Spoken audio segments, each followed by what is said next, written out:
Welcome sa kusina ni Adya. Andito na naman tayo sa aking kusina dahil may isang recipe na naman akong naisip na iluluto ko at eto nga ang dugo at magugustuhan nyo talaga to. At ayan na nga, nagsakalan na ako ng kawali dyan at nagpainit ng kawali at pagkainit ng kawali naglagay ng mantika at pagkainit ng mantika naggisa ako ng sibuyas at bawang. At pagkagisa nga natin, naglagay ako dyan ng tubig at naglagay ako ng oyster sauce at naglagay din ako ng ketchup at naglagay din ako ng mga pampalasa kagaya ng paminta at nor cube. At nilagay ko na nga itong apalaya at sinunod ko na rin yung dugo ng manok at naglagay din ako dyan ng sili dahil sili is light tayo. Masarap kasing kumain kapag maraming sili, di ba mga kaadya? Kayo ba mahilig din ba kayo sa sili?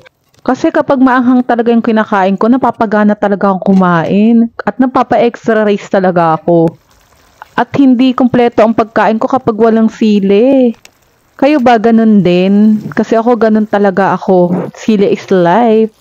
At itong recipe nga palang ito ay naisip ko lang. Gawa nga ng gusto kong gumawa ng recipe sa dugo at ito nga yung naisip kong gawing recipe kasi alam niyo na mahilig ako magluto at mahilig din ako mag-imbento ng mga pagkain.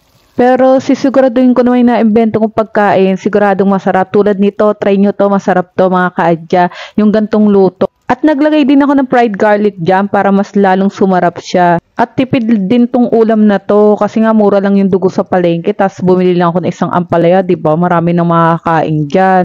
At lalo na sa mahilig sa dugo, ayan na yung recipe ko. Yun lang. Thank you for watching.